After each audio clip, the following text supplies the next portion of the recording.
जय हिंद। स्वागत है आप सभी का आपके अपने YouTube चैनल अमृत एकेडमी पे।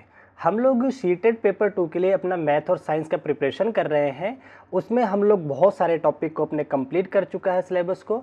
हम लोग अपना माइंड मैप की एक सीरीज चला रहे हैं जिसमें हर एक सब्जेक्ट को पूरी तरह से समराइज करके माइंड मैप बना करके यहाँ पे डिस्कस किया जाता है। ठीक है, तो आज उसी सीरीज में हम लोग आगे बढ़ते हुए अपना विज्ञान जो कि साइंस का माइंड मैप लिया हुआ है, इसमें हमने सारे टॉपिक को कवर किया है। ठीक है, मैंने पूरी कोशिश करी है कि 10 के 10 क्वेश्चन जो आपके आने वाले हैं सारे यहाँ से मिल जाए। ठीक है, और हर टाइप के जो टीचर क्लासरूम में क्वेश्चन पूछते हैं, ऐसे वाले जो क्वेश्चन बनते हैं, उन क्वेश्चनों को भी मैंने यहाँ समराइज करने की पूरी कोशिश की है। ठीक है, अगर आप लोग चैनल पे नए हैं तो चैनल को सब्सक्राइब कर लीजिएगा। एक बार मैं आप लोगों को दिखा देता हूँ कि ये क्या क्या इसमें लिया है कंटेंट। देखिए, पहले मैंने पेन से लिख करके चीज़ों को समराइज किया है। ठीक है, उसके बाद उनके बारे में डिटेल तरीके से भी हमने यहाँ पे कंटेंट पूरा ले रखा है। ठीक है, कंटेंट में बहुत ही प्यारा कंटेंट है ये आज का। ठीक है, आप लोग बस वीडियो के लास्ट तक बने रहिए, पूरे 10 के 10 क्वेश्चन का कंटेंट आपको यहाँ से मिल जाएगा। ठीक है, तो चलिए बिना टाइम वेस्ट किए आज की क्लास को हम लोग शुरू करते हैं।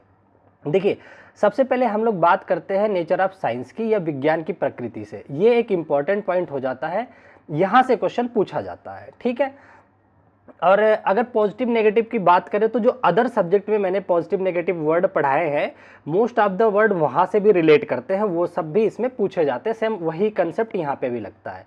ठीक है, तो चलिए विज्ञान की प्रकृति के देखते हैं क्या होता है।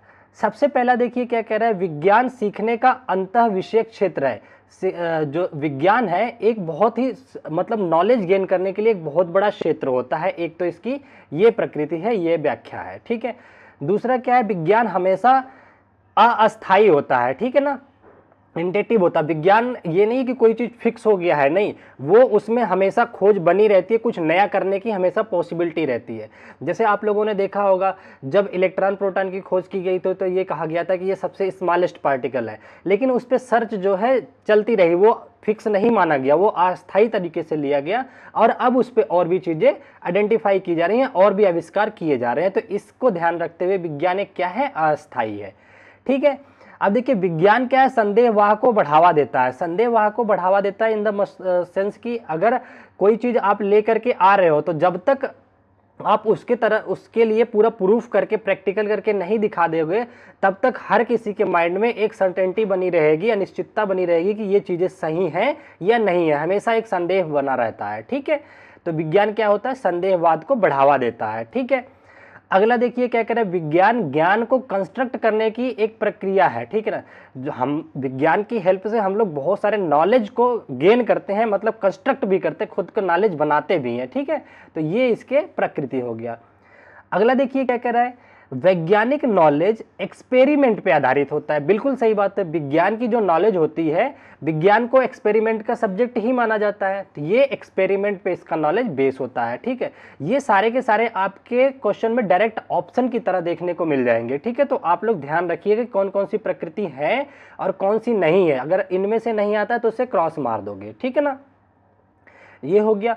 आगे देखिए क्या कह रहा है, विज्ञान एक सामाजिक उद्यम है। ये बिल्कुल सही बात है, विज्ञान जो काम करता है समाज की भलाई के लिए काम करता है। ठीक है, लेकिन कई बार क्या होता है, इसका गलत वो भी हो जाता है, मतलब कई चीज़ें एक्सपेरिमेंट हो गया या कई पॉइंट हो जाते हैं जो गलत साबित हो जाते हैं। ठीक है, तो कई बार अगर ये कहता है कि विज्ञान केवल और केवल साइंस का जो है समाज के लाभ के लिए हो पाता है, नहीं, केवल और केवल लाभ नहीं, कई जगह इसकी हानियां भी हुई हैं। ठीक है ना, तो एकदम जहाँ पे वैसे भी आप लोगों को ये सिखाया है कि अगर केवल वर्ड आ जाता है, केवल आ जाता है या सिर्फ आ जाता है, तो ये सब नेगेटिव लिए जाते हैं। ठीक है ना, या ओनली वर्ड आ जाए तो ये सबका ध्यान देना होता है। चलो आगे थोड़ा सा और बढ़ते हैं इसमें। आगे देखिए क्या कह रहा है, वैज्ञानिक ज्ञान मूल्य उदासीन होता है। मूल्य उदासीन से का क्या मतलब होता है, यह किसी पक्षपात की तरह नहीं होता है बल्कि तथ्य आधारित होता है। मतलब ये नहीं कि कोई साइंटिस्ट कोई पॉइंट लेकर के आ गया तो आप लोग या अदर साइंटिस्ट उसका सपोर्ट कर देंगे कि भाई ये हमारे ग्रुप का है तो इसका सपोर्ट कर दे, नहीं, विज्ञान इन चीज़ों को नहीं मानता। विज्ञान बिल्कुल ही मूल्य उदासीन होता है कि अगर आपके पास तथ्य है, चीज़ें आप प्रैक्टिकली दिखा सकते हो तो ही वे वैलिड मानी जाएंगी। ठीक है, इसका कहने का मतलब ये होता है। ठीक है, और विज्ञान एक्सपेरिमेंटल होता है, विज्ञान प्रायोगिक होता है, ये मैंने बता दिया। आगे क्या कह रहे हैं, विज्ञान सामाजिक तथा सांस्कृतिक रूप से अंतः स्थापित होता है। विज्ञान जो है समाज और संस्कृति को ध्यान में रख करके ही चीजों को आगे उनकी भलाई के लिए काम करता है, ठीक है ना। तो इतना हमने आज के टॉपिक में ये देख लिया विज्ञान की प्रकृति के बारे में, साइंस के नेचर के बारे में, ठीक है, समझ गए आप लोग।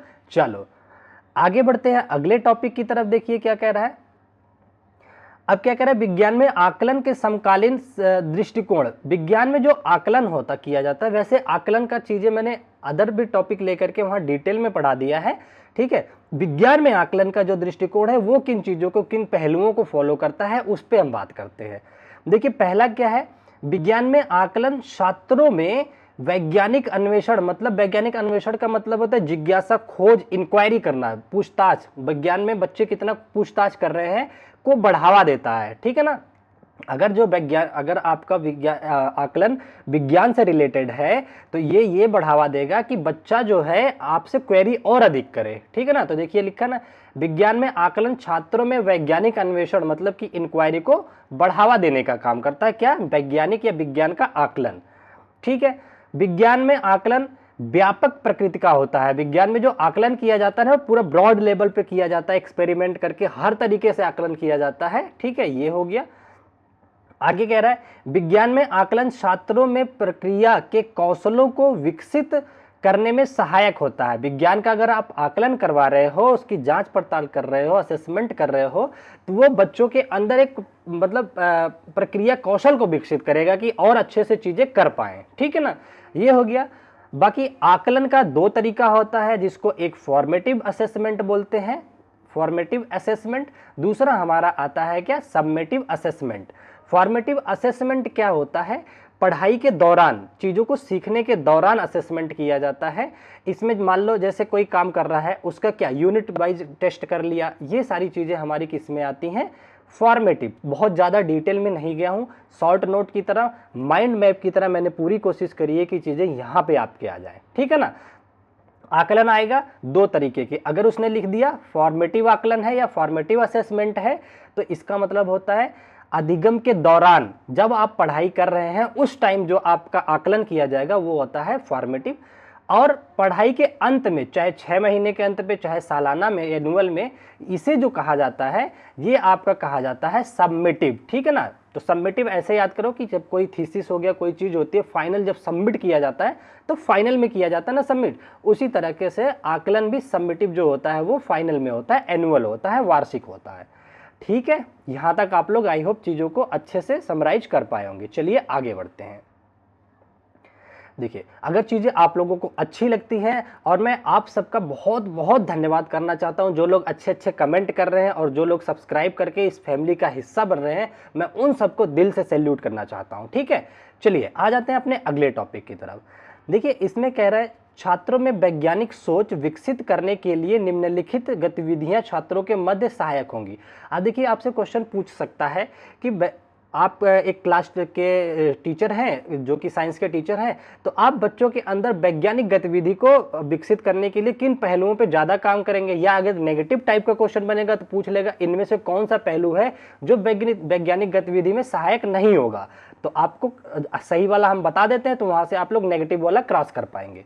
देखिए विकसित करने के लिए क्या गतिविधियां छात्रों के मध्य सहायक होंगी। पहला है कि जांच के माध्यम से तत्काल पर्यावरण की खोज करना। मतलब आप अगर चीज़ें हैं, जो चीज़ें वो जानना चाह रहा है उसको जांच कीजिए, उससे रिलेटेड इन्वायरमेंट, मतलब अगर वो जानना चाह रहा है बच्चा कि पौधों में प्रजनन कैसे होता है, परागण कैसे दिखते हैं, तो उन चीज़ों के लिए आप उसका तुरंत आपको अगर इन्वायरमेंट प्रोवाइड करवा पा रहे हैं, ले जा करके बागीचे में पुष्पों को दिखा पा रहे हैं, तो ये सबसे ज़्यादा अच्छा माना जाता है, ठीक है ना। ये आ गया। अगला कह रहा है छात्रों को प्रश्न पूछने के लिए प्रोत्साहित कीजिए। ये भी क्या होता है, उनके अंदर वैज्ञानिक सोच को विकसित करने में बहुत अच्छा होता है। आप उनकी वाहवाही कीजिए कि वाह ये बहुत बढ़िया आपने क्वेश्चन पूछा है। इस तरह के क्वेश्चंस में आप अगर उनका मनोबल बढ़ाते हैं तो ये भी क्या होता है, उनके अंदर वैज्ञानिक जिज्ञासा उत्पन्न करता है। ये हो गया आपका। आगे क्या कह रहा है, प्रयोगों, एक्सपेरिमेंट और खुले विचारों के माध्यम से सत्य के मूल्यों को बढ़ावा देना। ठीक है, प्रयोग कर करके चीज़ों को, मतलब जो ऑथेंटिक चीज़ें हैं, जो रियल में चीज़ें हो रही हैं, उनको क्या करोगे आप, एक्सपेरिमेंट करके दिखा दिए, ठीक है ना। और अच्छे खुले विचारों से, मतलब कि ओपन एंडेड क्वेश्चन की तरह एक से ज़्यादा तरीके से उनको सेटिस्फाई करवा दिए चीज़ें आंसर दे करके, तो ये सारी चीज़ें बच्चों के अंदर क्या डेवलप करती हैं, ये सारी चीज़ें बच्चों के अंदर डेवलप करती हैं कि वो वैज्ञानिक तरीके से सोच सके, वैज्ञानिक विधियों का अच्छे से उनके माइंड में डेवलपमेंट होता है। तो ये पॉइंट आपका क्लियर हो गया होगा, ठीक है। अगला पॉइंट क्या कहता है आपको, शिक्षार्थियों को विज्ञान की अवधारणाओं और सिद्धांतों के प्रयोग करने सीखने के लिए प्रोत्साहित करना। बिल्कुल सही बात है कि शिक्षार्थियों के लिए आप क्या करोगे कि वो विज्ञान की जो अवधारणा है, जो पहले से चली आ रही है, जो अब खोजी जा रही हैं, या विज्ञान के जो सिद्धांत हैं, उनका प्रयोग करने के लिए उन्हें बढ़ावा दो कि इन चीज़ों का इस्तेमाल करो अपनी पढ़ाई में, ठीक है ना। और उसके लिए उन्हें प्रोत्साहित करो। देखो, प्रोत्साहित वर्ड बहुत ही पॉजिटिव होता है पेडागॉजी में, ठीक है ना। जहाँ पे भी प्रोत्साहित करना हो जाए और एक्सपेरिमेंट करना वर्ड आ जाए, ये सारे पॉजिटिव वे में लिए जाएंगे आपके, ठीक है ना।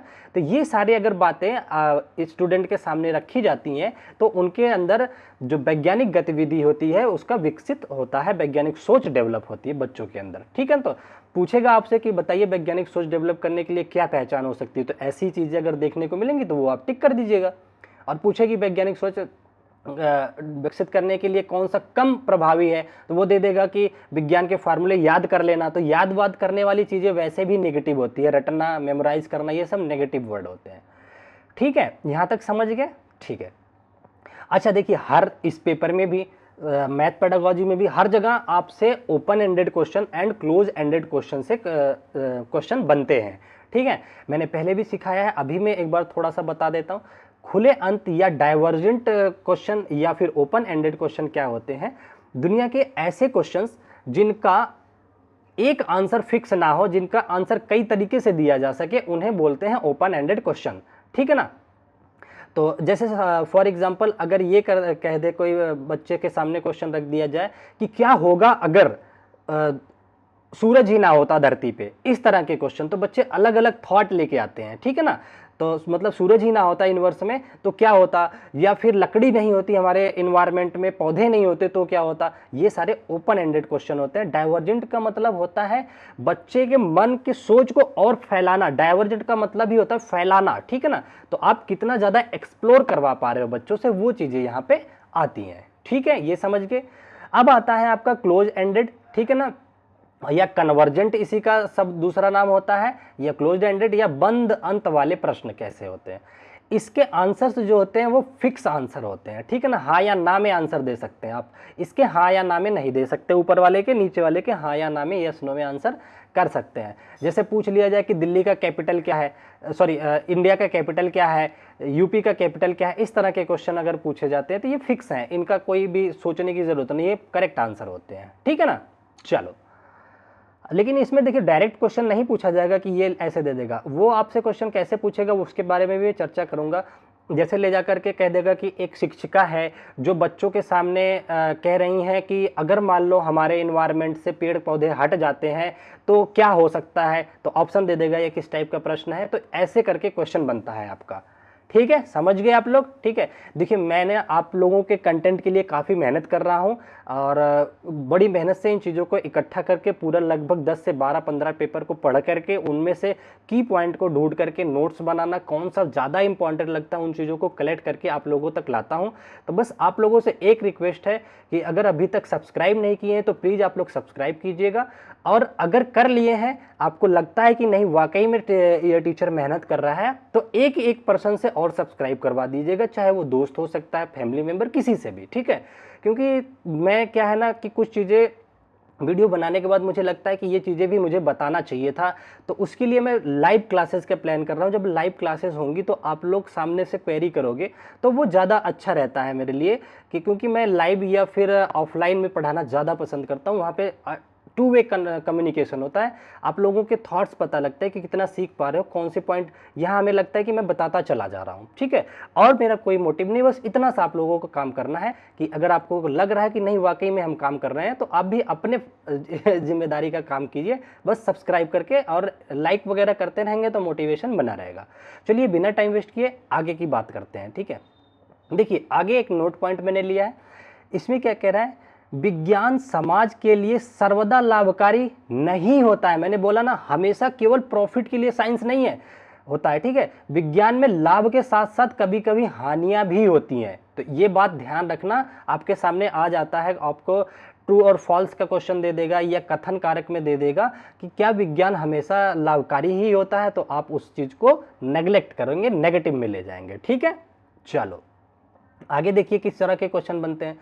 वैज्ञानिक सिद्धांतों के संदर्भ में सत्य कथन क्या है। वैज्ञानिक थॉट्स या वैज्ञानिक सिद्धांत के रिलेटेड में क्या क्या पॉइंट आते हैं तो जिसको कि सत्य माना जाता है, उस पर चर्चा करते हैं। देखिए पहला क्या है, वैज्ञानिक सिद्धांत प्रकृति परिघटनाओं को एक व्यवस्थित व्याख्या देता है। जो वैज्ञानिक सिद्धांत होते हैं वो प्राकृतिक परिघटनाओं को एक व्यवस्थित, एक अच्छे तरीके से, एक अच्छे ढंग में उनकी व्याख्या करता है, ये वैज्ञानिक का सिद्धांत कहता है, ठीक है ना। दूसरा क्या कहता है, वैज्ञानिक सिद्धांत को समझने के लिए हमारी कल्पना पर बहुत अधिक जोर पड़ता है। भाई इतना आसान नहीं होता साइंस, आप लोग जानते होंगे, आप लोग तो सारे साइंस बैकग्राउंड के हैं तभी ये चीज़ें पढ़ रहे हैं, आपको पता होगा कि साइंस पढ़ना इतना आसान नहीं होता है, ठीक है ना। हमें बहुत अधिक जोर डालना पड़ता है अगर उनकी कल्पनाओं को समझना है कि हाँ ये साइंस क्यों घटना हो रही है, ऐसी चीज़ें क्यों घटित हो रही हैं, ठीक है ना। तो इन चीज़ों से ऐसे देखिए, इसमें इस तरह के ऑप्शंस आएंगे तो आपको पॉजिटिव वे में लेना है, इसके अगेंस्ट आएंगे तो आपको नेगेटिव वे में लेना है। मेरा कहने का ये मतलब, इसलिए मैं इन पॉइंट को इसमें इन्वॉल्व किया हूँ, ठीक है। और इसमें एक एक लाइन आपके पेपर में आए हुए हैं, प्रीवियस ईयर में आए हुए हैं, वहीं से की पॉइंट ढूंढ ढूंढ करके मैंने लिया है, कोई एक्स्ट्रा पॉइंट नहीं लिया। ये मत समझिएगा कि पता नहीं क्या ही पढ़ा रहे हैं और टीचर तो ये चीज़ें नहीं बताए हैं, इस पर बिल्कुल नहीं जाना है। आप पेपर उठा के देखिएगा प्रीवियस ईयर, कई जगह तो बिल्कुल लाइन टू लाइन आपको चीज़ें मिल जाएंगी, ठीक है। चलो अगला पॉइंट क्या कह रहा है वैज्ञानिक सिद्धांत के बारे में। वैज्ञानिक सिद्धांतों को नई परिघटनाओं का पूर्वानुमान लगाना चाहिए, ठीक है, बिल्कुल सही बात है, जिनकी पुष्टि प्रयोग द्वारा हो सके। तो पूर्वानुमान पहले से आभास करना चाहिए, कल्पना करनी चाहिए कि जिनकी पुष्टि हम लोग कर सके, ठीक है ना, कि पुष्टि का मतलब होता है तथ्य दे सके कि ये सत्य है, ठीक है ना, ये हो गया। और क्या होता है, वैज्ञानिक सिद्धांत हमेशा क्या होता है, टेंटेटिव नेचर के होते हैं। टेंटेटिव नेचर का मतलब होता है जो फिक्स ना हो, ठीक है ना, जिनका कोई अंत ना हो, अंतिम ना हो, ठीक है ना, वो सारे होते हैं वैज्ञानिक सिद्धांत। ये क्वेश्चन, ये पॉइंट इंपॉर्टेंट हो जाता है, बहुत बार पूछा है। विज्ञान या फिर वैज्ञानिक सिद्धांत के नेचर में टेंटेटिव नेचर के ये होते हैं, ठीक है। बात समझ में आ रही है आप लोगों को, ठीक है। चलो आगे बढ़ते हैं, अगले पॉइंट की तरफ चलते हैं अपने। अच्छा अब देखिए, जब भी कहीं पे भी डिबेट होती है, अगर वहाँ पे कुछ कंट्रोवर्शियल पॉइंट आ जाते हैं, उससे भी हमें कुछ ना कुछ सीखने को मिलता है, वहाँ से पॉइंट लिया है मैंने। देखिए कह रहा है विवादित या कंट्रोवर्शियल वैज्ञानिक विषयों पर परिचर्चा करना तर्क वितर्क और अधिगम को प्रोत्साहित करता है। बिल्कुल ये बात आप लोग याद रखना कि अगर कहीं पे भी बात चल रही है, जैसे हम और आप बैठ करके अगर किसी पॉइंट को डिस्कस करें कि नहीं सन चक्कर क्यों लगाता है, सन कब दूर जा करके चक्कर लगाता है, सन ही क्यों, मतलब पृथ्वी ही चक्कर क्यों लगाती है, हो सकता है सन चक्कर लगाए, तो इससे क्या होगा ना, हमारा जो तर्क वितर्क होगा और उससे हमारे ज्ञान में, हमारे सीख में उसको प्रोत्साहन मिलेगा और चीज़ें हम लोग अच्छा से अपने माइंड में डेवलप कर पाएंगे। तो जहाँ पे भी ऐसे ऑप्शन दिखेंगे आपको उसको पॉजिटिव वे में लेकर के सही लेना है, ठीक है।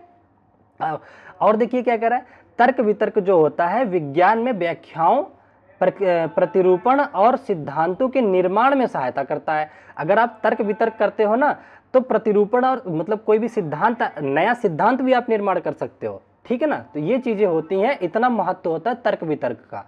अगर तर्क वितर्क से रिलेटेड आपका ऑप्शन आता है पेपर में तो आप उसे सही मान के चलोगे, ठीक है ना। जिसमें अधिगम को प्रोत्साहन मिलता है, बिल्कुल मिलता है। चलो थोड़ा सा और आगे बढ़ते हैं हम लोग, ठीक है। देखिए अगला पॉइंट आपके सामने क्या कह रहा है, वैज्ञानिक विचार टेंटेटिव प्रायोगिक बता दिया होते हैं। जो वैज्ञानिक के थॉट्स होते हैं वो कैसे होते हैं, टेंटेटिव नेचर के होते हैं, और इनको रूपांतरित अथवा अस्वीकृत किया जा सकता है। ऐसा नहीं है कि किसी साइंटिस्ट ने अगर कोई बात कह दी तो वो परम सत्य हो, उसको अस्वीकारा भी जा सकता है। क्यों? क्योंकि हो सकता है कि वो जब तक उससे रिलेटेड कोई दूसरी थ्योरी नहीं आई है, दूसरा कॉन्सेप्ट नहीं है, तब तक हम उसको 100% सही नहीं मान सकते। तो इसीलिए कहा जाता है विज्ञान को 100% कभी सही नहीं माना जाएगा, वो हमेशा विवादित में रहेगा या आपके उसमें रहेगा कि नेगेटिव भी हो सकता है, पॉजिटिव भी हो सकता है, कुछ भी हो सकता है, टेंटेटिव बना रहेगा, ठीक है। समझ गए ये बात। आप अस्वीकृत भी किया जा सकता है अगर ये आ जाता है ऑप्शन पे। ये नहीं देखना कि अरे साइंस को कैसे अस्वीकृत कर सकते हैं, ये नहीं, आपको अस्वीकृत वाले ऑप्शन को पॉजिटिव वे में लेना है, ठीक है ना। चलो आगे देखिए क्या कह रहा है, विज्ञान एक सृजनात्मक क्षेत्र है, मतलब सृजन करने का क्षेत्र है, तथा अभी देखिए सृजनात्मकता वगैरह का टॉपिक आगे भी लिया है मैंने डिटेल में, जिसमें रिटन फॉर्म में है, टाइप फॉर्म में है, ठीक है ना। तथा वैज्ञानिकों को अपने कामों को कार्यान्वित करने के लिए कल्पना की आवश्यकता होती है। बिल्कुल सही बात है, ठीक है ना। विज्ञान एक सृजनात्मक क्षेत्र है, बिल्कुल सृजन का क्षेत्र है, बढ़ावे का क्षेत्र है। नई नई सृजन का मतलब होता है नई नई विचारों को जागृत करना, नई नई चीज़ों को खोज के ले आना, एक क्वेश्चन को सॉल्व करने के नए तरीके ढूंढना, ये सारे सृजनात्मकता में आते हैं, ठीक है ना। तो कह रहा है वैज्ञानिकों को अपने कामों को कार्यान्वित करने के लिए कल्पना की आवश्यकता होती है। बिल्कुल, वो पहले इमेजिन करते हैं। जब अगर मान लो नासा वाले या अपने इसरो वाले चांद पे अगर कोई चीज वो भेजते हैं तो पहले इमेजिन करते होंगे ना कि अच्छा ऐसे ऐसे जाएगा, फिर वहाँ पे ऐसे लैंड करेगा। तो कल्पना करना बहुत जरूरी होता है। तो कल्पना से रिलेटेड अगर ऑप्शन आता है तो आप क्या करोगे, सही करोगे, ठीक है, समझ गए। चलो आगे आते हैं हम लोग। आगे क्या कह रहा है देखिए, एक नोट पॉइंट मैंने लिया है, विज्ञान पाठ्यचर्या पाठ्यक्रम में नीतिपरक वैधता का तात्पर्य सत्यवादिता, वस्तुनिष्ठता और मूल्यों को प्रोत्साहित करने से है, ठीक है ना। तो ये जो विज्ञान की पाठ्यचर्या होती है वो ट्रुथ और फैक्ट पे बेस्ड होती है, इन चीज़ों के बारे में, उनके मूल्यों के बारे में, उनके क्या थॉट्स हैं उन पे बेस्ड होती है, उनको प्रोत्साहित करती है, ठीक है। अब देखिए साइंस में एनसीएफ ने क्या बोला था, एनसीएफ 2005 में साइंस से रिलेटेड क्या बात हुई थी उस पर हम थोड़ा सा बात कर लेते हैं, क्योंकि एनसीएफ मैंने डिटेल में पढ़ा रखा है और आप लोग सीडीपी वगैरह जहाँ से भी पढ़ रहे होंगे वहाँ पे डिटेल में तो पढ़े होंगे, लेकिन हम लोग देखते हैं साइंस में कैसे क्वेश्चन आया हुआ था। देखिए एनसीएफ 2005 के अनुसार उच्च प्राथमिक स्तर के विज्ञान पाठ्यक्रम की प्रस्तावनाएं, ठीक है ना। क्या प्रस्तावना है विज्ञान पाठ्यक्रम की? पहला है कि वास्तविक जीवन की परिस्थितियों के साथ विज्ञान की संकल्पनाओं को संबंध करना। ऐसा नहीं कि आप केवल बुक लैंग्वेज पढ़ा रहे हैं, उसको वास्तविक जीवन के साथ आप अगर रिलेट कर पा रहे हैं तो वो कहता है एनसीएफ 2005 की आपको बाहर के इन्वायरमेंट बच्चे के वास्तविक जीवन के साथ आपको जोड़ करके विज्ञान की घटनाओं को समझाना है या पढ़ाना है। एक तो बात ये हो गई। दूसरी बात क्या होगी, विद्यार्थियों के लिए ऐसी परिस्थितियों का सृजन करना जिससे वे अपना ज्ञान स्वयं बना सके। जब भी कभी ह्यूरिस्टिक मेथड आ जाए, खुद से करने की बात आ जाए या बच्चे खुद ज्ञान सृजन कर पाए, तो ये समझ लीजिए एनसीएफ इन चीजों को बहुत सपोर्ट करता है, ठीक है ना। ये बात याद रखोगे। चलो ठीक है, एक सेकंड मैं पानी पी लेता हूं थोड़ा सा, और अगर अभी तक आप लोग सब्सक्राइब नहीं किए हैं तो अपना काम कर लीजिए सब्सक्राइब का। चलिए आ जाइए आगे। आगे क्या कह रहा है देखिए, कह रहा है नोट 1 में एक और पॉइंट हमने लिया है, कह रहा है सिद्धांत एवं नियम वैज्ञानिक ज्ञान को निरूपित करते हैं। बिल्कुल सही बात है, जो सिद्धांत होते हैं, जो रूल्स होते हैं, वो यही तो निरूपित करते हैं कि वैज्ञानिक ज्ञान है कि नहीं है। बिना सिद्धांतों और बिना नियमों का तो चलता नहीं है साइंस, ठीक है, ये हो गया। आगे क्या कह रहे हैं, सत्यापन के पश्चात नियम सिद्धांत बन जाते हैं। एक बार अगर ये क्वेश्चन ऑप्शन में था कि क्या होगा अगर कोई नियम को सत्यापित कर दिया जाए तो वो किस में बदल जाता है, तो वो सिद्धांत बन चुका होता है, ठीक है ना। तो उसमें कई ऑप्शन देंगे, थ्योरी, सिद्धांत, इस तरह से ऑप्शन देंगे तो आप सिद्धांत की तरफ जाएंगे कि अगर कोई नियम है और वो सत्यापित भी हो गया, ठीक है, तो वो सिद्धांत हो जाता है, ठीक है। जैसे न्यूटन ने पहले दिया था कि अर्थ जो है सारी चीजों को अपनी तरफ अट्रैक्ट करती थी, पहले उन्होंने नियम दिया था, ठीक है ना। पर उसके पश्चात नियम जो है अगर सत्यापित कर दिया गया कि हाँ सच में ऐसा हो रहा है, तो वो न्यूटन का सिद्धांत बन गया है, ठीक है ना। तो सिद्धांत समझ गए कैसे बनता है, गुड। चलो देखिए आगे क्या कह रहा है, नोट पॉइंट, बच्चों को यह समझाने के लिए कि हवा हमारे चारों तरफ है। अच्छा, अब कई बार क्वेश्चन ऐसे बन जाता है कि सुश्री कोई मैडम है जो कि बच्चों को अपने क्लासरूम में इस पॉइंट पे बात कर रही हैं कि हमारे चारों तरफ एयर प्रेशर है, हवा है, तो उनका सबसे अच्छा प्रयोग कौन सा होगा। तो उन प्रयोगों में से पॉजिटिव प्रयोग को मैंने आप लोगों के साथ शेयर किया है। देखिए क्या कह रहा है, अगर आपको ये चीज़ें दिखाना है कि हमारे समझाना है कि हमारे चारों ओर हवा है, मतलब वायु विद्यमान है, तो आप क्या करोगे ना, एक सुई ले लेना, एक गैस का भरा गुब्बारा लेना, हवा से भरे हुए गुब्बारे को सुई से चुभा करके उसकी हवा निकाल कर दिखा दोगे और अधिक विस्तानीय, अच्छा विश्वसनीय होगा। अगर इस तरह के एक्सपेरिमेंट आप लेते हो अपने क्लासरूम में तो ये काफ़ी ट्रूथफुल माना जाता है और विश्वसनीय होता है। इससे बच्चे को समझ में आ जाएगा कि अच्छा इसके अंदर इसमें हवा थी, ये निकल के कहाँ गई, हमारे चारों तरफ घूम रही है। फिर आप क्या बता दोगे कि हवा का कोई रंग नहीं होता है, हवा में हम लोग ट्रांसपेरेंट इसके अंदर से आ जा सकते हैं, ठीक है ना, हवा हमारे चारों तरफ घूमती रहती है। तो इस तरह के पॉजिटिव पॉइंट को लेकर के आप एक्सपेरिमेंट दिखा सकते हो। ये क्वेश्चन के पॉइंट है आपके प्रीवियस ईयर के। अच्छा, अगर क्वेश्चन ये बन जाता है कि एनसीईआरटी क्लास, वैसे आपको एक ही क्वेश्चन के हो सकता है यही मिल जाए।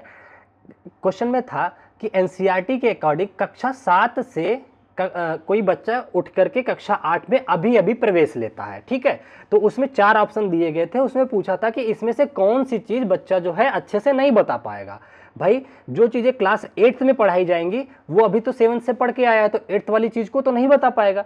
तो अब इसके लिए आपको ये नॉलेज होना चाहिए कि इस क्लास 7th की एनसीईआरटी में कौन कौन से चैप्टर हैं साइंस के, और क्लास 8th की एनसीईआरटी में कौन सा चैप्टर आता है। तो देखिए कुछ चैप्टर हैं, मैं आपको बता देता हूं। जो जैसे रासायनिक परिवर्तन की बात करें तो ये क्लास 8th में शुरू होता है, ठीक है ना। और जैसे ऊष्मागतिकी और इन सारे छोटे टॉपिकों की बात करें तो वो क्लास 7th में होता है।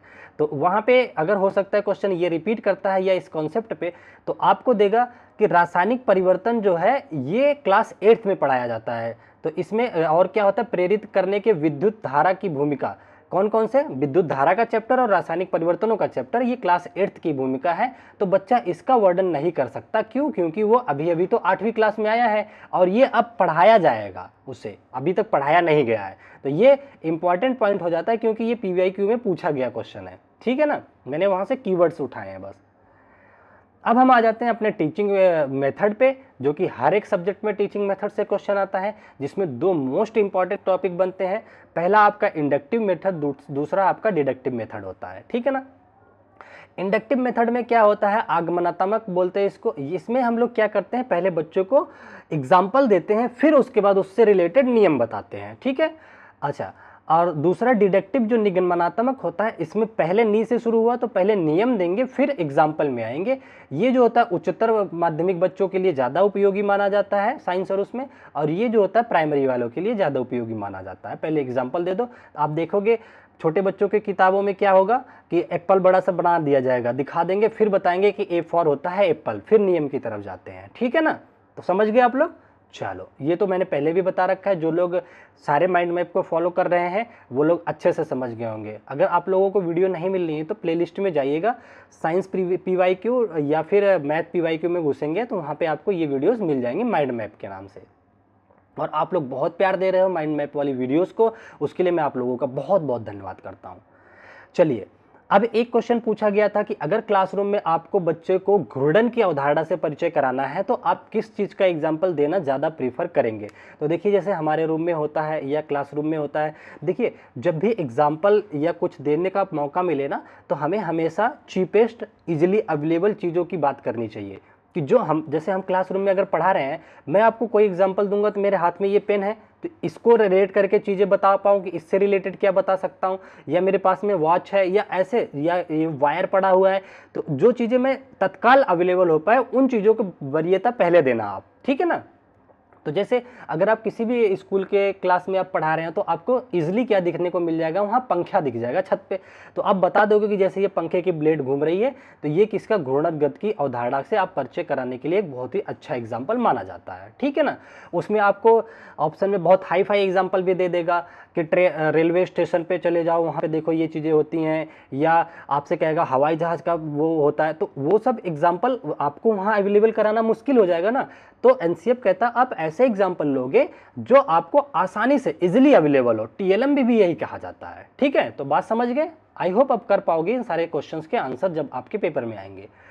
चलो, अच्छा एक पॉइंट आया था, देखिए सिमुलेशन सॉफ्टवेयर क्या होता है, इंपॉर्टेंट है, बच्चा भूल जाते हैं इसको। सिमुलेशन सॉफ्टवेयर होता है गणितीय सूत्रों के एक समुच्चय के साथ एक वास्तविक घटना का मॉडलिंग करना, गणितीय सूत्रों का इस्तेमाल करके वास्तविक घटना का मॉडलिंग करने की प्रक्रिया पे आधारित होता है कौन सा, सिमुलेशन सॉफ्टवेयर। ये एक प्रोग्राम होता है, जैसे फॉर एग्जांपल इसका जो आपके पेपर में आया था वो आया था कि जो कैरम की गिट्टी होती है उसको मारने में इसका हेल्प किया जाता है, उससे आइडेंटिफाई किया जाता है। आगे मैंने पॉइंट ले रखे हैं, वहाँ पर डिटेल में बताता हूँ अभी, ठीक है। पर ये याद रखोगे कि सिमुलेशन सॉफ्टवेयर क्या होता है, ठीक है, समझ गए आप लोग। चलो आगे आ जाओ। आगे देखो क्या कह रहा है, छात्रों को क्रियाकलाप में लगाना। अच्छा देखिए, जब भी कभी भी कोई ऐसा पॉइंट आ जाए जहाँ पे लिखा हो कि बच्चों को आप करके सिखा रहे हो या किसी क्रियाकलाप में या किसी एक्सपेरिमेंट में इन्वॉल्व कर रहे हो, तो वो पॉजिटिव लिया जाता है। ठीक है, वही लिखा है मैंने, क्रियाकलाप में लगाना या क्रियाकलाप कराना, या बाहर बागीचे, जैसे आपसे कोई पूछ लिया इन्वायरमेंट में घुमाने लेके चले गए, वहाँ पे पत्तियों के बारे में बता रहे हो, तो ये सारे के सारे पॉजिटिव आंसर लिए जाते हैं। ठीक है ना, उचित आंसर माना जाता है इनको। ठीक है, तो इन चीज़ों का विशेष ध्यान देंगे इनके क्वेश्चन करने में। अच्छा देखिए, अगर आप लोग पॉजिटिव वे में कमेंट करते हैं और लाइक करते हैं, अगर मुझे लगता है कि सब्सक्राइबर वगैरह इंप्रूव हो रहे हैं, तो मैं सोच रहा था कि एक मैराथन क्लास इसके लिए आपका क्या कहते हैं, साइंस पेडागोजी के PYQ लगभग 50-60 क्वेश्चन जो अच्छे वाले हैं उनको डिस्कस कर दूं, अभी 4-5 दिन पेपर में है, और एक मैथ पेडागोजी के जो टफ वाले क्वेश्चन है उनको डिस्कस कर दूं, और एक दिन मैथ की कंप्लीट आपको मैराथन ले लूँ जिसमें अच्छे वाले क्वेश्चन लो। ये नहीं कि जिसमें 2+2 दे रखा है, सरलीकरण, वो वाले नहीं, जहां से आपके गलती होने के चांसेस हैं उनको लेकर के कर दूं। तो ये आप लोगों पे मैं छोड़ता हूं, अगर आप लोग देते हो कि हाँ सर करवा दीजिए, तो मैं उस पर मेहनत करूंगा, क्योंकि मैंने काफ़ी टॉपिक तो दे चुका है आप लोगों के लिए। अगर मुझे लगता है कि आप लोग वाकई में हमारी मेहनत को सराहना कर रहे हैं और चीज़ों को शेयर कर रहे हैं बच्चों तक, तो मैं वो चीज़ें भी एक कल या परसों में ही लेकर के आ जाऊंगा। शाम तक मैं देखता हूँ कि अच्छे कमेंट और अच्छी चीज़ें आ रही हैं, तो ठीक है ना। चलो अब आगे थोड़ी बातें कर लेते हैं हम लोग इस पर। देखिए इसमें क्या कह रहा है, विज्ञान की एक कक्षा में शिक्षार्थियों को प्रश्न पूछने के लिए प्रोत्साहित करने के लिए निम्नलिखित योजना प्रयुक्त की जा सकती है। बताइए, अगर आपसे क्वेश्चन पूछ लेता है कि विज्ञान की क्लास में आप बच्चों को प्रोत्साहित करने वाले कौन से क्वेश्चन पूछोगे, तो क्या ध्यान दोगे, उसके बाद की है। तो पहला आप ध्यान दे सकते हो कि शिक्षार्थियों के प्रश्नों को रुचिकर, उत्तम इत्यादि बनाना। जैसे बच्चे ने पूछ लिया आपसे कोई चीज़, तो उसका सराहना करो, उसकी तारीफ करो कि बहुत बढ़िया क्वेश्चन आपने पूछा है, इसको ऐसे किया जा सकता है। तो ये चीज़ें आप कर सकते हो, ठीक है ना, प्रोत्साहित कर सकते हो बच्चों को। ठीक है, ये बात बता सकते हो। दूसरा क्या कर सकते हो कि सभी शिक्षार्थियों को अपने आप को व्यक्त करने की अवसर प्रदान करना। तो अवसर वाले ऑप्शन तो बहुत पॉजिटिव होते हैं, ठीक है ना, ऐसे पॉइंट को आप पॉजिटिव ले सकते हो। आपके सामने आ जाता है कि शिक्षार्थियों को उत्तरों को नहीं बल्कि उनके द्वारा पूछे गए प्रश्नों की गुणवत्ता को भी जांचना। अब आपसे वो नहीं, आपने कोई क्वेश्चन पूछा, बच्चे ने क्या किया, उसका जवाब दिया, आप उस पर ज़्यादा मत चाहिए कि उसने इधर उधर से जवाब दिया। फिर उसके बाद उसने क्वेरी आपसे पूछा कि सर अच्छा ये अगर ऐसा होता तो क्या होता, तो आप उस चीज़ पे ज़्यादा बल देंगे कि उसके क्वेश्चन में कितनी गुणवत्ता है, उसको सराहनीय करोगे कि बहुत अच्छे से आप लोग समझ रहे हो। क्योंकि जितना अच्छा आप समझेंगे उतना अच्छा डाउट पूछेंगे। मेरा लाइव पढ़ाने का यही मकसद है कि मैं लाइव क्यों पढ़ाना चाहता हूँ, बार बार आप लोगों से कहता हूँ कि ताकि आप लोग जब पूछोगे ना, तो मुझे आप लोगों के पूछने से आपकी गुणवत्ता और आपकी चीज़ें समझ में आएंगी कि मुझे और कितना डीप जा करके चीज़ों को एक्सप्लेन करने की ज़रूरत है, ठीक है ना। चलो आ जाते हैं हम अपने अगले टॉपिक की तरफ। अच्छा, एक बार ये क्वेश्चन भी ऐसे बना था, कह रहा था 7वीं श्रेणी के फूलों को विस्तृत अवलोकन करने के उद्देश्य क्या हो सकते हैं। ऐसे डायरेक्ट ये क्वेश्चन के पॉइंट है, हमारे खुद के पॉइंट नहीं है, आपके प्रीवियस ईयर के पॉइंट है।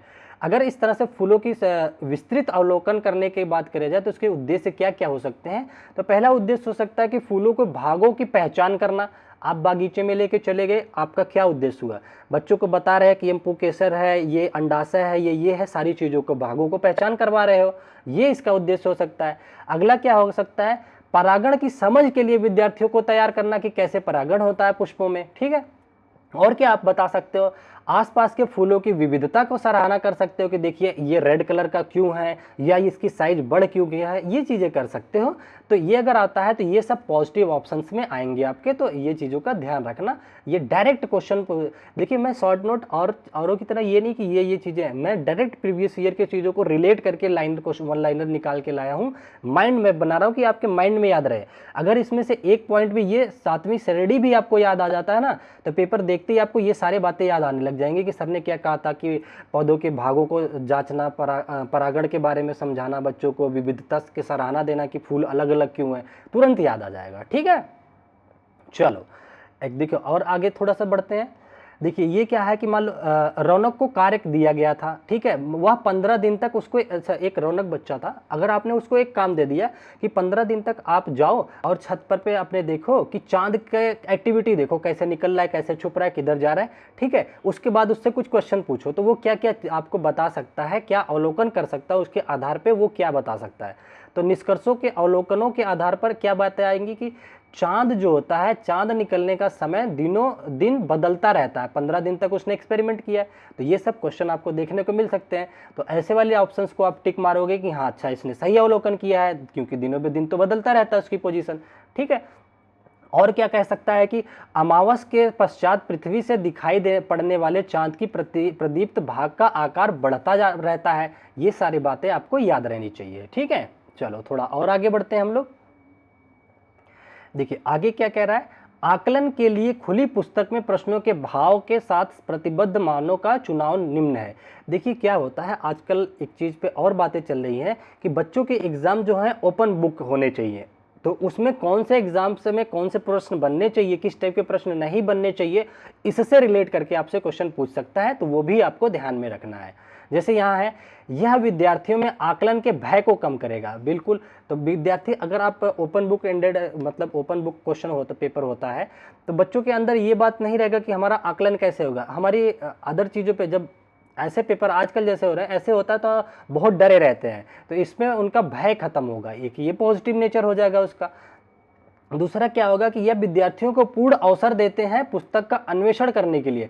अब देखो अगर चीज़ें यहाँ से पूछे जाएंगे बुक से, अगर हमारे पेपर इसका सीटेट का ओपन बुक होता तो हम लोग बुक पढ़ते कि नहीं, हम लोग ज़्यादा और चीज़ों पे डिपेंड नहीं होते, जैसे कि पीडीएफ मिल जाए या शॉर्ट नोट, इन चीज़ों पे नहीं जाते, तो हम बुक पढ़ते क्योंकि हमें वहाँ जाके फटाफट से बुक पढ़ना है, क्योंकि बुक से जल्दी जल्दी ढूंढना है हमें, तो हम उस पर काम करते। तो अगर ओपन बुक पुस्तक एग्ज़ाम होता है तो ये पुस्तकों का अन्वेषण मतलब खोज करना, उनसे अच्छी पुस्तक कौन सी, इस चीज़ों पे अच्छा कर पाएंगे बच्चे, ठीक है। चलो थोड़ा सा और आगे बढ़ते हैं हम लोग, देखते हैं क्या है। देखिए क्या कह रहा है, समता का अर्थ क्या होता है, विज्ञान में समता का मीनिंग क्या होता है, ये पूछ लेता है कि विज्ञान शिक्षा में समता का अर्थ होता है, क्या होता है कि सभी विद्यार्थियों के पास उनकी सांस्कृतिक पृष्ठभूमि, निजतीयता, लिंग अथवा विशेष आवश्यकताओं को ध्यान में रखे बिना उत्कर्ष विज्ञान सीखने के समान अवसर हो, ठीक है। समता का मतलब यही होता है कि आप ये नहीं कहोगे कि अरे ये तो छोटी जाति का आया है, ये गरीब है, ये अमीर है, उससे नहीं लेना है। आपको इन चीज़ों को इग्नोर करके हर किसी को समान तरीके से विज्ञान की शिक्षा देनी है, विज्ञान शिक्षण का करना है, यही उद्देश्य होता है, यही होता है विज्ञान में शिक्षा का समता का मीनिंग, ठीक है ना। वही विज्ञान शिक्षा का उद्देश्य है कि सभी विद्यार्थियों को आधुनिक संपूर्ण समाज के लिए तैयार करना, सभी के लिए, किसी एक के लिए नहीं। जैसे समावेशी शिक्षा जो कहता है वही चीज़ें इसमें भी रिलेट होंगी, ठीक है ना। अच्छा आगे देखिए क्या कह रहा है, वायु दाब के संदर्भ में सत्य कथन क्या हो सकते हैं, एयर प्रेशर, ये भी प्रीवियस ईयर में पूछा गया था, तो हमने ये पॉइंट भी आप लोगों के साथ शेयर किया हुआ है। देखिए इसमें क्या है, वायु प्रेशर के लिए सत्य कथन क्या हो सकते हैं कि हमारे चारों ओर वायु हम पर बहुत कम दाब डालती है, ठीक है ना। आप लोग देखोगे ना पॉइंट कुछ होता है, अगर बहुत दाब डालते तो हम लोग दब जाते हैं, ठीक है ना, हल्का फुल्का दबाव रहता है, एयर प्रेशर हल्का हमेशा बना रहता है, ठीक है ना। और क्या है, गर्म वायु ऊपर उठती है, ये बात का आपको नॉलेज होनी चाहिए, और ठंडी वायु उसका स्थान घेर लेती है, ठीक है। ये बातें समुद्री समीर वगैरह के पॉइंट है, मैंने पढ़ा रखे हैं कि कैसे समुद्री समीर बनता है, सी ब्रिज या लैंड ब्रिज कैसे बनते हैं, जब लैंड से हवाएं जाती हैं सी के जगह गर्म होकर के, दिन में क्या बनता है, रात में क्या बनता है, ये सब कुछ मैंने पढ़ा रखा है। जिनको नहीं नॉलेज है वो जा करके वीडियो देख सकते हो आप लोग, वहाँ मैंने डिटेल में पढ़ाया हुआ है, ठीक है ना। चलो कह रहा है आगे क्या कह रहा है, जैसे ही गर्म वायु ऊपर उठती है तथा उस स्थान का वायु दाब बढ़ जाता है। जैसे अगर हल्की वायु उठ गई तो वहाँ पे ठंडी हवाएं झोंक करके आएंगी उसका स्थान गिरने के लिए, तो वहाँ का प्रेशर क्या हो जाता है, पहले के कंपैरिजन में बढ़ जाता है। तो ये सब चीज़ें पॉजिटिव में होंगी, यहाँ से क्वेश्चन पूछे हुए हैं। ये आपको पूछ लेगा कि सुश्री में इस तरह से हैं और वायु दाब के बारे में बता रही है, कौन सा पॉजिटिव है कौन सा नेगेटिव है, इसलिए इन बातों को मैंने आपके सामने लिया है, ठीक है। चलिए आगे देखिए क्या कह रहा है, विज्ञान शिक्षा के कुछ महत्वपूर्ण उद्देश्य, जो विज्ञान की शिक्षा है उसके क्या उद्देश्य हो सकते हैं उस पर हमने बात करी है। पहला है कि विज्ञान की शिक्षा शिक्षार्थी को वैज्ञानिक प्रवृत्ति का पोषण करने में सक्षम बनाती है, ठीक है ना, बिल्कुल सही बात है, वैज्ञानिक प्रवृत्ति का पोषण करे, उसकी जानकारी दे। आगे क्या कह रहा है, इससे शिक्षार्थी तथ्यों को याद करने, समझने, नियमों को कंठस्थ करने, कुछ नियमों को करने में सक्षम बन जाता है। मतलब रटना इसमें इन द सेंस, देखो मैंने कहा है ना कि रटना जो होता है 99.9 केसेस में सही होता है, मतलब गलत माना जाता है, 0.1 केसेस में सही होता है अगर उसका पॉजिटिव वे में इस्तेमाल हो रहा है। यहाँ याद रखने से मतलब है कि वो विज्ञान की भाषा को समझ जाएगा, ये उद्देश्य होता है, ठीक है ना, विज्ञान का शिक्षा का। आप विज्ञान की शिक्षा दोगे तो उसको जायज सी बात है, न्यूटन के नियम कुछ दिन में याद हो जाएगा। तब ये उसमें नहीं जाता कि वो रट रहा है, हाँ समझ रहा है चीजें, ठीक है ना, पॉजिटिव वे में लेना है। आगे क्या बता सकते हो आप, इससे शिक्षार्थी को वैज्ञानिक प्रक्रिया कौशलों सहित अन्य कौशलों को प्राप्त करने में सक्षम बनाना चाहिए। विज्ञान की शिक्षा क्या करेगा कि वैज्ञानिक साथ साथ अन्य कौशलों में भी उसे स्मार्ट बनाओ, चीजें और भी एक्सटर्नल चीजें भी सिखाओ, जो कि एनसीएफ हमेशा कहता है कि बाहरी जीवन से जोड़ो, ठीक है। अच्छा, एक क्वेश्चन आपका आकलन में आ जाता है, पोर्टफोलियो। पोर्टफोलियो भी एक आकलन का तरीका होता है। पोर्टफोलियो क्या होता है, देखिए बच्चों का एक चार्ट पेपर तैयार किया, रजिस्टर तैयार किया जाता है, उसको डेली उसकी एक्टिविटीज़ को नोट किया जाता है, कितना अच्छा है, कितना इम्प्रूव कर रहा है, कितना कम कर रहा है, ये सारी चीज़ें बोली जाती है पोर्टफोलियो। एक दस्तावेज होता है, ठीक है, छोटा सा। आप लोग भी जब स्कूल में जाएंगे तो वहाँ पे आपको पोर्टफोलियो बनाने को मिलेगा। देखिए क्या कह रहा है, पोर्टफोलियो प्रपत्रों का संगठित और क्रमबद्ध संग्रह होता है जो बच्चों द्वारा किसी विशेष समयांतराल या समय की एक निश्चित अवधि में तैयार किया गया हो, ठीक है ना। ये बच्चे भी तैयार करते हैं, टीचर भी पोर्टफोलियो तैयार करते हैं, ठीक है ना। और क्या कह रहा है, प्रपत्रों को संगठित और क्रमबद्ध संग्रह के रूप में पोर्टफोलियो बच्चों की भाषाई क्षमता का आकलन करते हुए उनकी क्रमशः प्रगति, ये देखिए प्रगति को संदर्भित करता है, वो पहले किस लेवल पे था, कहाँ गया, वो चीजें संदर्भित करता है, ठीक है। और क्या कह रहा है, पोर्टफोलियो आकलन में निम्नलिखित, एक सेकेंड, हाँ, निम्नलिखित ज्ञान विशिष्ट अनुदेश उद्देश्यों को प्राप्त करने के लिए छात्र के द्वारा किए गए छात्र के व्यवस्थित कार्यों का संग्रह होता है, ठीक है ना। छात्र जो काम कर रहा है अच्छा बुरा, उसका एक व्यवस्थित संग्रह होता है, ठीक है ना। यह समय के साथ एकल किए गए सभी विद्यार्थियों के सभी कार्यपत्रों का संग्रह होता है, ये पोर्टफोलियो होता है, रखा जाता है, स्कूल में बनता है, ठीक है ना। आ जाता है तो आप बता पाओगे, ऑप्शन देख के समझ में आ जाएगा कि ये बातें हमने सुनी थी, सर ने बताया था। अच्छा देखिए, जल चक्र को समझाने के लिए देखिए कोई मैडम है, वो क्या क्या करवा सकती है, कौन से एक्सपेरिमेंट को पॉजिटिव में आप लोगे उसकी बात कर रही है। देखिए सुश्री अंजलि थी, कोई छात्रों को जल चक्र का परिचय देने के लिए सही चाहती हैं कि छात्र पहले घर पर एक क्रिया करें और फिर अवधारणा और क्रिया के बीच संबंध को समझे।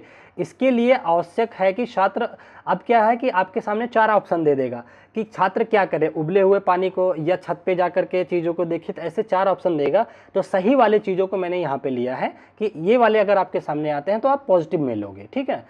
तो वैसे जल चक्रण में क्या होता है, देखिए क्या होता है, पहले जल भाप बनता है, ऊपर जाता है, फिर संघनित होकर वर्षा करता है, तो यही जल चक्रण होता है। इससे रिलेटेड जो पॉइंट होंगे वही आपके आंसर होंगे। कह रहा है कि छात्र उबलते पानी से निकलने वाली भाप को एक थाली में बर्फ डालकर इकट्ठा कर ले। थाली के ऊपर बर्फ रख देगा बच्चा और नीचे से भाप इस पे चिपकने लग जाएगी, तो वो बूंदे बनने लग जाएगी जम करके, संघनित होकर के, ठीक है ना। यही तो जल चक्र कहता है। जल चक्र में संघनन महत्वपूर्ण होता है, तो ये बातें आपको पता रहनी चाहिए। संघनन महत्वपूर्ण प्रक्रिया है जो वाष्पीकरण के बाद होती है, अतः जब वाष्पीकरण द्वारा भाप बनना जल का वाष्पित तथा ठंडा होकर संघनित हो जाता है तो बादलों का रूप ले लेता है। अतः उपरोक्त इस प्रक्रिया के अवधारणा क्रिया के बीच संबंध को संघनन के रूप में समझाया था, ठीक है ना। तो ये वाला ऑप्शन जिसमें बच्चा पानी गर्म करके भाप को बर्फ में लेकर के उसे ठंडा करके संघनित करवाएगा, वो एक्सपेरिमेंट ज़्यादा पॉजिटिव होगा अगर आप इस तरह के गृह कार्य उसे देते हो तो, ठीक है ना। चलो थोड़ा और अच्छे से देखते हैं। अच्छा, जो देखो मैंने सिमुलेशन सॉफ्टवेयर की बात बताया था, यहाँ पे देखो मैंने ले भी रखा है। मैंने बताया ना, मैंने कंटेंट को बहुत अच्छे तरीके से बहुत रात भर एनालिसिस करके तब जाकर के आप लोगों के सामने लेके आया हूँ, ठीक है। बस इतना ध्यान से सुन लोगे अगर आप, तो 10 के 10 क्वेश्चन सही करके आओगे।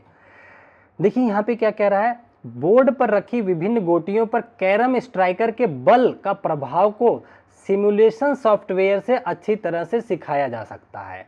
तो अगर रियल लाइफ एग्जांपल आ जाता तो आप दे दोगे, ये क्या कहते हैं, ट्राइकर से कैरम बोर्ड के, ठीक है ना। अब क्या होता है सिमुलेशन सॉफ्टवेयर, मैंने बताया था ना कि देखिए सिमुलेशन सॉफ्टवेयर एक प्रोग्राम है जो उपयोगकर्ता का उस ऑपरेशन में वास्तव में किए बिना, वो ऑपरेशन किए बिना ही सिमुलेशन के माध्यम से एक ऑपरेशन का निरीक्षण करके करने की अनुमति देता है। ठीक है, तो अब आई होप आप लोग सिमुलेशन सॉफ्टवेयर का अगर पॉइंट आ जाता है आपके पेपर में तो आप लोग आंसर कर पाओगे, इतना सुन लोगे ना तो ऑप्शन अपने आप एलिमिनेट कर पाओगे। ठीक है, चलें आगे बढ़े। चलिए, अगर आप लोग कहोगे ना तो मैं इसका PYQ जो है एक मैराथन की तरह लेके 40-50 इंपॉर्टेंट क्वेश्चन भी डिस्कस कर दूंगा। मुझे कोई दिक्कत नहीं है आप लोगों के साथ मेहनत करने में, मुझे बहुत मज़ा आ रहा है, मुझे कोई दिक्कत नहीं है। बस हाँ, आप लोग अच्छे अच्छे कमेंट करो, मुझे लगे कि हाँ आप लोग वाकई में चीज़ें सीख रहे हो। ठीक है, चलो देखिए क्या है, छात्रों में दहन को प्रभावित करने वाले कारक क्या हो सकते हैं। जैसे मान लो अगर आप क्लासरूम में हो, आप बच्चों को ये एग्जाम्पल क्वेश्चन पूछ लिया कि आप क्लासरूम में हैं और अचानक से कहीं दहन आग लगती है, तो आप क्या सजेशन दोगे बच्चों को कि क्या करना चाहिए। अगर ये सिखाना है बच्चों को तो आप उससे सिखाओगे बच्चों को कि जो आपके पास इजीली अवेलेबल है उनका उपयोग करो। ठीक है, कॉल करना सिखाओगे। आपके पास मान लो बाल्टी नहीं है और कुछ नहीं है, बहुत बड़ी चीज़ें नहीं है, तो आप लोग क्या करोगे, आपके बैग्स हैं, पॉलीथीन्स हैं, उनका इस्तेमाल करके पहले आप काम करोगे। तो ये चीज़ें सिखाने की होती है, मतलब चीपेस्ट चीज़ों पे जाओगे। यहाँ पे देखो लिखा है प्रभावित करने वाले कारक की अवधारणा समझाने का आकलन करने के लिए क्या करेंगे। इसके लिए वास्तविक कार्य का सबसे अच्छा उदाहरण होगा कि छात्र आसानी से, देखिए ना, आसानी से उपलब्ध चीजों का प्रयोग करके अग्निशामक यंत्र का तैयार करें। ठीक है ना, जैसे उनके क्लासरूम में क्या मिल सकता है बच्चों के बेचारों को, बैग मिल सकता है, उन चीज़ों से कुछ यंत्र बनाए। हो सकता है कोई डंडा मिल गया, डंडे में 2 बच्चे बांध करके पानी को ऐसे ऐसे उठाए, अगर आजू बाजू में कहीं पे तालाब वगैरह मिल जाता है तो ठीक है ना। तो ये आसान से आसान चीज़ों को आप सराहना करोगे कि ये हम देंगे। ठीक है ना, इस तरह से ऑप्शन एलिमिनेट कर पाओगे। चलिए आगे देखिए क्या कह रहा है, प्रकाश संश्लेषण के लिए पौधों को सूर्य, देखिए मैंने प्रकाश संश्लेषण से भी टॉपिक ले लिया, यहाँ से भी आपके पेडागोजी में पूछा गया था, के लिए पौधों को सूर्य के प्रकाश, जल एवं कार्बन डाइऑक्साइड की आवश्यकता होती है।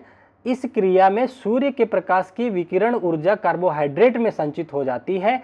इसमें प्रयुक्त कार्बन डाइऑक्साइड के कार्बन का स्वांगीकरण भी करते हैं, पौधों की पत्तियों की कोशिकाओं में परिहरित होता है। ये बातें आपको पता रहेंगी तो इससे रिलेटेड क्वेश्चन आप कर पाओगे कि फोटोसिंथेसिस क्या होता है, किसमें क्या बनता है, क्या नहीं बनता है, ये चीज़ें आपको पता होनी चाहिए। चलो मैंने अब देखो आगे मैंने ये टॉपिक ले रखा है कि विज्ञान सृजनात्मकता की अहम भूमिका क्या होती है। विज्ञान में सृजनात्मकता, सृजन करने का मतलब नई चीज़ों पे काम करना, नई चीज़ों को खोजना। ठीक है ना, कि अहम भूमिका होती है, क्या क्या है वो देखते हैं। कैसी भूमिका, किसी वस्तु, विचार, सिद्धांत से संबद्ध किसी समस्या का समाधान निकालने, ठीक है, कुछ नया रचने, आविष्कृत करने तथा पुनर्सृजित करने के लिए सृजनात्मकता एक आवश्यक प्रक्रिया है। ठीक है ना, तो नई चीज़ों को खोजने बनाने, इसके लिए सृजनात्मकता बहुत इंपॉर्टेंट होती है। यह एक मानसिक प्रक्रिया है जो भौतिक परिवर्तनों को जन्म देती है।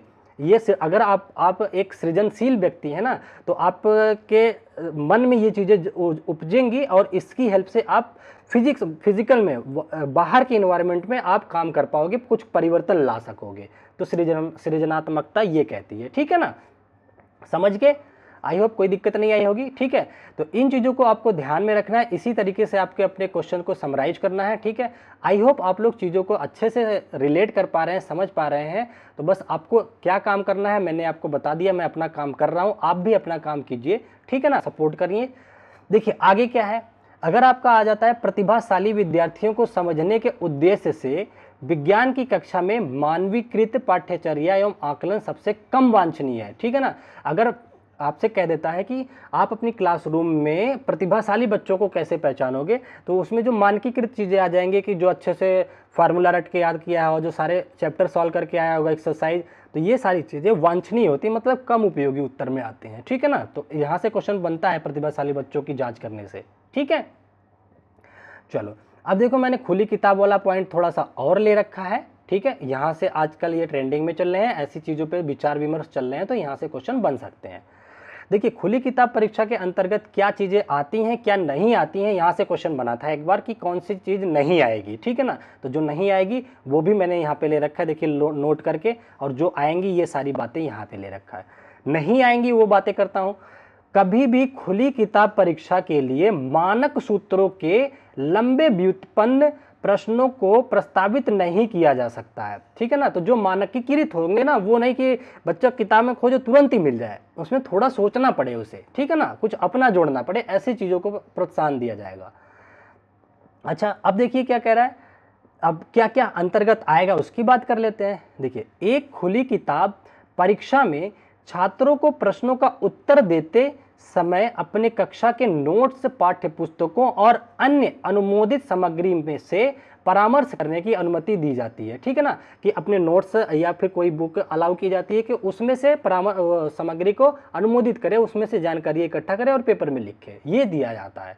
ठीक है, और क्या दिया जाता है, नवीन समस्याओं को हल करने के लिए बुक्स अवेलेबल कराई जाएंगी। ठीक है, और खुले अंत वाले प्रश्न होंगे, आप एग्जैक्ट वही नहीं छापेंगे, अपने विचार भी रखेंगे। खुले अंत वाले प्रश्न हमने आपको व्याख्या कर दिया है। ठीक है ना, और क्या है, अपरिचित परिस्थितियों में सैद्धांतिक नियमों का उपयोग करेगा। अगर कोई ऐसा पॉइंट आ जाता है जिसमें वो अपरिचित रहता है, उससे चीज़ से रिलेटेड नहीं है, तो वहाँ पे अपने सिद्धांतों को, अपने सैद्धांतिक चीज़ों का उपयोग करेगा। ठीक है ना, तो देखिए हमने आपके लिए अपना कंटेंट जो था उसको अच्छे से समराइज कर दिया है। ठीक है, और आप लोग कमेंट और लाइक शेयर सब्सक्राइब तो जरूर करिए। ठीक है, और आफ्टर सीटेड मैं आप लोगों के लिए कोई बेस्ट प्लान कर रहा हूं, और हर एक एग्जाम जो टीचिंग के एग्जाम चल रहे हैं सबके लिए शॉर्ट नोट्स, माइंड मैप और फार्मूला फ्लो चार्ट, इस पे मेरी तैयारी चल रही है। इसको मैं प्रिंटेड फॉर्म में टाइप करवा करके आप लोगों के लिए अवेलेबल कराऊंगा। ठीक है ना, तो आप लोगों को क्या करना है, इसके लिए बस चैनल को सब्सक्राइब करके बेल आइकन प्रेस कर लीजिएगा कि इन चीज़ों को आप आसानी से लाभ उठा सकें। हर एक टीचिंग एग्जाम के लिए मैं फुली तरीके से आपको, मैं इस बात की गारंटी देता हूं कि मैथ और साइंस के लिए कभी भी 1 रुपया खर्च करके कहीं से भी आपके पढ़ने की ज़रूरत नहीं होगी। आपकी जब तक जॉब नहीं लग जाती, मैथ और साइंस इस चैनल पर मैं खुद पर्सनली बैठ करके चीज़ों को सिखाऊंगा, ये मेरा वादा है। ठीक है ना, चीज़ें आप लोग समझ गए हैं। तो और मैं एक चीज़ का रिक्वेस्ट आप लोग से करना चाह रहा हूं कि आप लोग अभी पीडीएफ वगैरह की डिमांड मत कीजिए मुझसे, क्योंकि अभी मेरा पूरा फोकस है आप लोगों का पेपर जो है उसके लिए कंटेंट तैयार करना। क्या क्या मैं आसानी से अवेलेबल करा सकता हूं, उस पर काम कर रहा हूं मैं। तो अभी थोड़ा सा आप लोग अगर पीडीएफ के लिए डिमांड नहीं करेंगे तो वो ज़्यादा बेहतर होगा, क्योंकि अभी मैं उस पर टाइम नहीं दे पा रहा हूँ। ठीक है, और आप क्या करेंगे, अगर मान लो आपको पीडीएफ से ही पढ़ना है तो आप क्या करेंगे, या तो स्क्रीनशॉट ले लीजिए, या फिर आप क्या करिए, रात में एक दिन एक्स्ट्रा जग करके 2x की स्पीड में करके चीज़ों को सुन लीजिए। ठीक है ना, तो वहाँ से चीज़ें आपको एक बार फिर से रिवाइज हो जाएंगी। ठीक है, ऐसे पढ़ाई कीजिए। ठीक है, चलिए अपना काम करके जाइएगा। सब्सक्राइब नहीं किए हैं तो प्लीज़ सब्सक्राइब कर लीजिएगा। ठीक है, आज की वीडियो को यहीं तक रखते हैं। Bye bye, take care, thank you so much, जय हिंद।